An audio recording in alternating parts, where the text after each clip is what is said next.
What happens when the person caring for your dying loved one discovers that your family's fortune was built on a lie that destroyed her entire world? Not just any lie, but one that cost her everything she ever cared about and left her fighting for survival in a system designed to break her. For Rachel Thompson, a 31-year-old night nurse working the graveyard shift at Mercy General Hospital, life was a careful balance of exhaustion and determination. She cared for the wealthy and powerful in their final moments, invisible to their families who saw her as just another medical professional. But when she was assigned to care for Victoria Ashford, the 78-year-old matriarch of the Ashford pharmaceutical empire, she had no idea she was about to meet the woman who had orchestrated the greatest tragedy of her life. The truth wouldn't come from Victoria's confession. It would come from a medication error that revealed Rachel's real identity. And once the Ashford family realized who was caring for their dying mother, they would stop at nothing to silence the woman who could destroy their legacy forever. The fluorescent lights of Mercy General's ICU hummed their familiar tune as Rachel Thompson checked the monitors for the 5th time that hour. At 31, she moved through the sterile corridors with the quiet efficiency of someone who had learned to be invisible while carrying enormous responsibility. Her scrubs were faded from countless washes, her white sneakers worn thin from 12-hour shifts, but her hands were steady and her eyes alert, despite the exhaustion that clung to her like a second skin. Room 314 housed her most high-profile patient, Victoria Ashford, CEO and founder of Ashford Pharmaceuticals, one of the largest drug companies in the country. At 78, Victoria was dying of pancreatic cancer, but even in her weakened state, she commanded attention. Her private room was filled with expensive flowers, her meals catered from the city's finest restaurants, and her family visited in shifts wearing designer clothes and hushed, important conversations. Rachel had been working nights for 8 years, ever since she graduated from nursing school. It wasn't glamorous work, but it paid enough to cover her studio apartment and the evening classes she was taking toward a nurse practitioner degree. She was one of the invisible people who kept the world running while everyone else slept. The night shift workers who cared for the sick, cleaned the buildings, and maintained the infrastructure of modern life. "How is she tonight?" asked Dr. Miranda Ashford, Victoria's daughter-in-law, as she swept into the room, wearing a coat that probably cost more than Rachel made in a month. At 45, Miranda was polished and beautiful in the way that money could buy, but her eyes held the calculating coldness of someone who saw everything in terms of profit and loss. "Stable," Rachel replied quietly, checking Victoria's IV drip. "Pain medication is managing her discomfort, but her vitals are continuing to decline." Miranda nodded curtly, already pulling out her phone to check messages.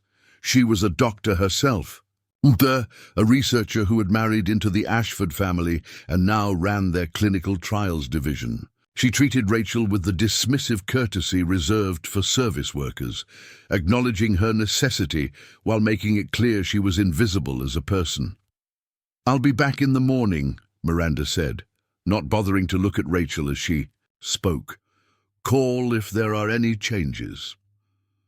This was Rachel's world, caring for people whose families barely acknowledged her existence. She didn't mind the invisibility most of the time. It allowed her to do her job without getting emotionally involved, to maintain the professional distance that made the work bearable. But something about Victoria Ashford bothered her. Not the woman herself, who was unconscious most of the time, but something about the family dynamics, the hushed conversations that stopped when Rachel entered the room, the way Miranda's eyes followed her with suspicious calculation. It was during her 3rd week caring for Victoria that the medication error happened. Rachel was preparing Victoria's evening pain medication, a complex cocktail of drugs that required precise measurement and timing. She reached for what she thought was the morphine sulfate, but in her exhaustion she grabbed the wrong vial. The mistake was caught immediately by the automated system, alarms beeping as soon as Rachel scanned the wrong medication. No harm was done. Rachel had caught the error before administering anything, but protocol required a full incident report and review of all medications in the room. Dr. Miranda Ashford arrived within minutes, clearly furious about the potential for bad publicity if word got out that her mother-in-law had nearly received the wrong medication. "This is completely unacceptable," Miranda snapped at Rachel, who was completing the incident paperwork. "My family expects the highest standard of care, not sloppy mistakes from overworked nurses." "I understand your concern," Rachel replied calmly, though she could feel heat rising in her cheeks. The safety systems worked exactly as they were designed to. No harm was done to Mrs. Ashford. Miranda snatched the medication vial from Rachel's hands, examining the label with the intensity of someone looking for ammunition. "Remicade? Why is there a Remicade vial in my mother-in-law's room? She's not being treated for autoimmune disorders." Rachel looked at the vial, confused. Remicade was indeed an unusual medication to find in the room of a cancer patient. It was primarily used to treat rheumatoid arthritis and other autoimmune conditions. "I have no idea," Rachel said honestly. "It shouldn't be here. The pharmacy must have made an error in restocking." But Miranda was studying the vial with an expression that had nothing to do with medication errors. She was staring at the label as if she had seen a ghost, her face going pale despite her expensive makeup. "What's your last name?" Miranda asked suddenly, her voice sharp with suspicion. "Thompson," Rachel replied, confused by the abrupt change of subject. "Your maiden name?" Rachel frowned. "I've never been married. Thompson is my birth name." "Why?" Miranda's hands began to tremble slightly as she held the medication vial. She looked from the label to Rachel's face, then back to the label again, as if solving a puzzle that terrified her. "Rachel Thompson," Miranda repeated slowly. "How old are you?" 31, Rachel answered, becoming increasingly uncomfortable with the line of questioning. "Dr. Ashford, I'm not sure what this has to do with the medication error." But Miranda was already pulling out her phone, scrolling through something with desperate intensity. When she found what she was looking for, her face went completely white. "Oh my God," she whispered. "It's you. You're her." "I'm sorry, I don't understand what you're talking about," Rachel said, but a cold dread was beginning to form in her stomach. Miranda's reaction was far too extreme for a simple medication mix-up. Miranda held up her phone, showing Rachel a news article from 22 years ago. The headline read, "Local girl testifies in pharmaceutical trial. Family seeks justice." For drug injuries, Rachel's blood turned to ice as she saw the accompanying photograph. It was her at age 9, sitting in a courtroom next to a woman she barely remembered, her mother, Sarah Thompson. "You testified against Ashford Pharmaceuticals when you were a child," Miranda said, her voice barely above a whisper. "Your mother sued us for what happened to your father." The memories came flooding back like a dam bursting. Rachel had spent years trying to forget, but now it all crashed over her at once. Her father, Michael Thompson, had been a construction worker who suffered from severe rheumatoid arthritis. When Ashford Pharmaceuticals had released their revolutionary new treatment, the same Remicade that was now sitting in Victoria Ashford's room, her father had been one of the first patients to try it. The drug had worked initially, reducing his joint pain and inflammation. But after 6 months of treatment, her father had developed a rare side effect that the clinical trials had somehow missed. A progressive neurological condition that left him paralyzed and unable to speak. Rachel's mother had sued Ashford Pharmaceuticals, claiming that the company had rushed the drug to market without adequate testing, that they had suppressed evidence of neurological side effects, and that they had prioritized profits over patient safety. The trial had lasted 2 years. 9-year-old Rachel had been forced to testify about watching her father deteriorate, about the man who had taught her to ride a bicycle becoming unable to recognize her face. The defense attorneys, paid by Ashford Pharmaceuticals, had been brutal, suggesting that her father's condition was caused by his construction work, not their drug. They had lost the case.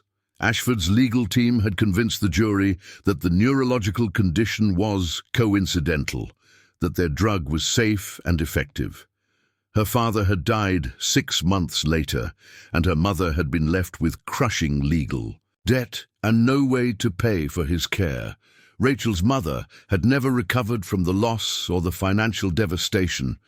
She had worked 3 jobs trying to pay off the legal bills, rarely home, consumed by bitterness and grief. Rachel had essentially raised herself, becoming invisible in her own home, just as she was invisible at work. "You remember now," Miranda said, watching Rachel's face crumble as the suppressed memories surfaced. "Your family tried to destroy us, with lies and false accusations." "They weren't lies," Rachel said, her voice shaking with a fury she hadn't felt in decades. "Your drug killed my father, and your company covered it up." Miranda stepped closer, her voice dropping to a dangerous whisper. "Your father was a drunk and a drug addict who died from his own poor choices. Our medication had nothing to do with his condition, and a jury of his peers agreed. The case was closed 22 years ago." "The case was closed because you had better lawyers than we did," Rachel shot back. "Because you could afford to drag out the trial until my mother ran out of money. Because you buried the evidence and silenced the witnesses." "Evidence?" Miranda laughed, but there was no humor in it. "What evidence?" "There was no evidence because there was nothing to find. Remicade is a safe and effective medication that has helped millions of people." But even as she spoke, Miranda's eyes kept darting to the medication vial in her hands, and Rachel suddenly understood why the woman was so terrified. "That's not just any Remicade, is it?" Rachel said, pieces of a terrible puzzle clicking into place. "That's from the original batch, the one that killed my father." Miranda's face confirmed Rachel's suspicion. "You're being ridiculous. Then why is it here? Why is a 22-year-old vial of recalled medication in your mother-in-law's room?"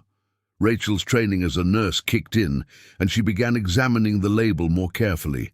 "This lot number, this is from 2001.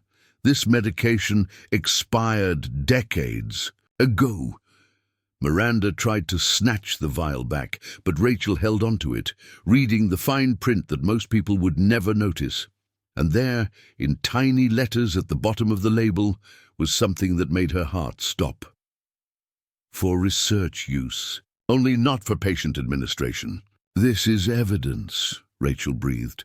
"You kept samples from the original contaminated batch. Victoria knows, doesn't she? She knows what really happened to my father, and she's been carrying the proof all these years." "Give me that vial," Miranda demanded, but Rachel was already backing toward the door. "She's not dying of cancer," Rachel realized with growing horror. "She's dying of the same neurological condition that killed my father, because she was taking the same contaminated medication." Miranda's mask finally slipped completely, revealing the panic beneath. "You don't understand what you're dealing with. This family has resources you can't imagine. We will destroy you if you try to use this against us." But Rachel was already running, the medication vial clutched in her hand, 22 years of suppressed rage and grief propelling her toward the truth that had been stolen from her family so long ago. Behind her, she could hear Miranda making frantic phone calls, mobilizing the same legal and financial machinery that had crushed her mother's lawsuit decades earlier. But this time would be different. This time, Rachel had evidence they couldn't bury or explain away. This time, she was going to get justice for her father, no matter what it cost. The war between Rachel Thompson and the Ashford family was about to begin, and the stakes were higher than either side could have imagined. Rachel didn't go home that night. Instead, she drove to a 24-hour diner 20 miles from the hospital, her hands still shaking as she clutched the medication vial that could bring down one of the most powerful pharmaceutical companies in America. She called in sick for her next shift, knowing that she could never return to Mercy General. By now, the Ashford family would have mobilized their legal team, and Rachel would likely find herself facing criminal charges for theft of medical supplies or violation of patient privacy. They would try to destroy her credibility before she could expose their secret. But Rachel had learned something important during her years in the foster care system after her mother's death: how to survive when powerful people wanted to silence you. She had documentation of everything: photographs of the medication vial and its damning lot number, and most importantly, she knew where to find help. Dr. Marcus Webb had been her father's neurologist 22 years ago. He had been prepared to testify that Michael Thompson's condition was consistent with the neurological side effects that Ashford Pharmaceuticals had suppressed. But the company's legal team had gotten his testimony excluded on a technicality. Webb had retired years ago, but Rachel remembered his name and his conviction that her father's case was not isolated. She found Webb's address through the state medical board and drove to his house in the suburbs, arriving as he was tending his garden in the early morning light. "Dr. Webb," she called out, approaching his fence carefully. "My name is Rachel Thompson. I think you knew my father, Michael Thompson." The elderly doctor looked up, studying her face with sharp eyes that had lost none of their intensity despite his retirement. "You have his eyes," he said after a moment. "I wondered what happened to you after your mother died. I'm sorry I couldn't do more to help your family. Maybe you can help now," Rachel said, pulling out the medication vial. "I think Ashford Pharmaceuticals has been hiding evidence for 22 years. Dr. Webb took the vial, examining it with the same careful attention he had once given to her father's case. When he saw the lot number and research designation, his expression hardened. "Where did you get this?" he asked. Rachel told him everything, about caring for Victoria Ashford, about the medication error that had revealed the vial's presence, about Miranda's panicked reaction when she realized who Rachel was. "I kept copies of everything from your father's case," Dr. Webb said when she finished. "All the medical records, the suppressed research, the testimonies that were excluded from trial. I've been waiting 22 years for someone to give me a reason to use them." He led Rachel into his study, which was lined with filing cabinets and medical journals. From a locked cabinet, he pulled out a thick folder labeled Thompson v. Ashford Pharmaceuticals, Suppressed Evidence. The original clinical trials showed neurological side effects in 12% of patients, Dr. Webb explained, spreading documents across his desk.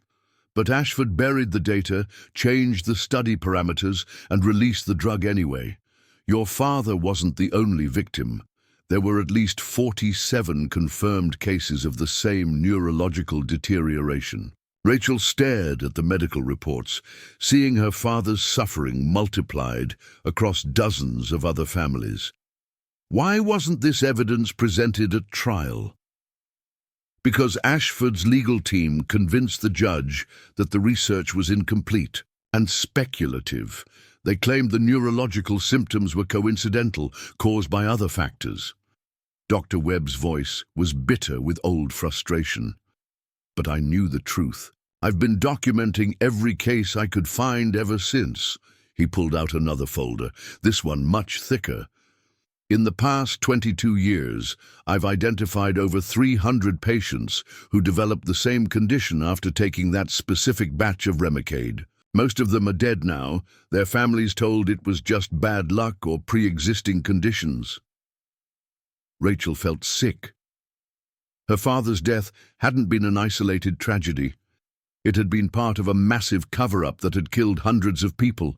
But why would Victoria Ashford have kept a vial from the contaminated batch? Rachel asked. Dr. Webb smiled grimly. Because she was taking it herself. Victoria Ashford has rheumatoid arthritis, diagnosed about 25 years ago. I'd bet anything she was one of the first people to receive the experimental treatment before they realized how dangerous that particular formulation was. The pieces clicked into place for Rachel. She's been living with the neurological damage for years, watching herself develop the same condition that killed my father. And she knew the whole time that her company was responsible. More than that, Dr. Webb said, if she kept evidence from the original contaminated batch, it means she knew the dangers from the beginning. She could have recalled the medication, warned the patients, saved lives. Instead, she chose to protect her profits and let people die. Rachel stared at the evidence spread across Dr. Webb's desk. 22 years of suppressed research, hidden medical records, and documented deaths that could have been prevented. It was enough to bring down Ashford Pharmaceuticals and send multiple executives to prison for murder. But it was also enough to get her killed if the Ashford family realized what she had discovered. What do we do now? Rachel asked. Dr. Webb was already reaching for his phone. Now we call every investigative journalist, medical ethics board, and federal prosecutor I know. And we make sure this evidence gets to so many different places that the Ashford family can't possibly suppress. All of it. Over the next 48 hours, Rachel's life transformed from invisible night nurse to the center of a media firestorm. The story broke simultaneously across multiple news outlets. A pharmaceutical company that had knowingly released a deadly drug covered up hundreds of deaths and destroyed families who tried to seek justice. The reaction was swift and devastating for Ashford Pharmaceuticals. Federal investigators raided their headquarters, seizing decades of research records. Stock prices plummeted, criminal charges were filed against current and former executives. But the Ashford family didn't go down without a fight. Within hours of the first news reports, Rachel found herself facing a barrage of legal attacks designed to destroy her credibility and silence her testimony. She was served with lawsuits for theft, defamation, and violation of patient privacy. Private investigators began following her, looking for anything that could be used to discredit her. Her former nursing supervisors were contacted with offers of money to say that Rachel had been unreliable or mentally unstable. Most devastatingly, the Ashford legal team began spreading rumors that Rachel was a drug addict who had stolen medication from the hospital to feed her habit. They planted stories suggesting that her testimony was motivated by a desire for money rather than justice, that she was an opportunist trying to profit from her family's old lawsuit. For several terrifying days, it looked like the Ashford family might succeed in burying the truth once again. Rachel watched her reputation crumble on social media, saw former colleagues distance themselves from her, felt the same helpless rage that her mother must have experienced 22 years ago. But this time was different. This time, Rachel had allies who couldn't be bought or intimidated. Dr. Webb had spent 2 decades building relationships with journalists, medical researchers, and federal investigators who were immune to Ashford's influence. The evidence was too overwhelming and too well documented to be dismissed as the ravings of a disgruntled employee. More importantly, Victoria Ashford herself was still alive, and the medication vial that had started everything was physical proof of the company's guilt. The breakthrough came when federal investigators obtained a warrant to search Victoria's private medical records. They discovered not only her own neurological deterioration caused by the contaminated Remicade, but also a personal journal she had kept documenting her guilt over the cover-up. Victoria Ashford, facing death and the destruction of her family's legacy, made a decision that surprised everyone. She agreed to cooperate with federal prosecutors in exchange for a plea deal that would protect her children and grandchildren from criminal charges. Her confession was devastating. She admitted that Ashford Pharmaceuticals had known about the neurological side effects before releasing Remicade to market. They had decided that the potential profits outweighed the risks, calculating that a certain number of deaths and lawsuits were an acceptable cost of doing business. She revealed the locations of hidden research documents named the executives, who had participated in the cover-up and provided evidence of bribes paid to FDA officials who had approved the drug despite knowing about its dangers. Most importantly for Rachel, Victoria confirmed that Rachel Thompson and the other victims had died because of Ashford Pharmaceuticals' deliberate decision to prioritize profits over human lives. The legal aftermath was swift and merciless. Ashford Pharmaceuticals was fined $2.8 billion, the largest penalty in pharmaceutical history. Multiple executives were sentenced to prison terms for conspiracy, fraud, and negligent homicide. The families of the Remicade victims received a settlement, totaling over $500 million, with Rachel receiving one of the largest individual payouts as the catalyst who had exposed the cover-up. But for Rachel, the money was secondary to the vindication. After 22 years, her father's death had been acknowledged as murder rather than accident. Her mother's fight for justice had been posthumously validated. The invisible night nurse had brought down one of the most powerful corporations in America. Victoria Ashford died 3 weeks after giving her confession, her neurological condition finally claiming her just as it had claimed Rachel's father and hundreds of other victims. Her last words, according to her nurse, were an apology to the families she had destroyed in pursuit of profit. Rachel used her settlement money to establish the Rachel Thompson Foundation, providing legal aid to families fighting pharmaceutical companies and other powerful corporations. She returned to school, earning her nurse practitioner degree and specializing in neurological conditions caused by pharmaceutical side effects. She never returned to night shift work. Instead, she became a vocal advocate for patient rights and pharmaceutical transparency, testifying before Congress and working with medical researchers to prevent future cover-ups. On the anniversary of her father's death, Rachel visited his grave for the first time in 22 years. The simple headstone bore his name and dates, with no indication of the battle that had been fought over his legacy. "We won, Dad," she said, placing fresh flowers beside the marker. "It took 22 years, but we finally won." As she walked back to her car, Rachel reflected on the strange journey that had brought her to this moment. A medication error during a routine night shift had exposed a conspiracy that had hidden in plain sight for decades. The invisible nurse had become the most visible voice for victims of corporate greed.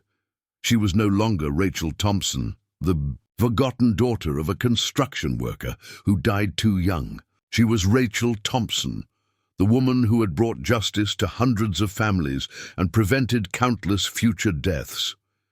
She had learned that being invisible could be a strength rather than a weakness, that the people in power often overlooked, the very individuals who had the access and knowledge to expose their crimes. Most importantly, she had learned that the truth, no matter how deeply buried or powerfully opposed, had a way of surfacing when the right person was brave enough to bring it to light. The night nurse's discovery had changed everything.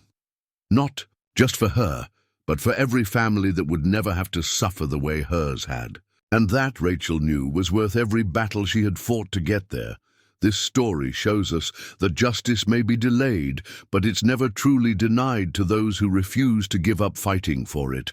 Rachel's journey from invisible night nurse to corporate whistleblower reminds us that sometimes the most powerful weapon against corruption is simply refusing to stay silent. What would you have done in Rachel's position? Would you have risked everything to expose the truth, or would you have stayed quiet to protect yourself? Have you ever discovered something that powerful people wanted to keep hidden? Share your thoughts in the comments below. If this story of courage, persistence, and the triumph of truth over corporate power resonated with you, please hit that like button and share it with anyone who believes that ordinary people can achieve extraordinary justice. Don't forget to subscribe for more incredible stories that show how the truth can triumph over even the most powerful lies. Thank you for watching, and remember, the people who seem invisible are often the ones who see the most. Never underestimate the power of someone who refuses to be silenced.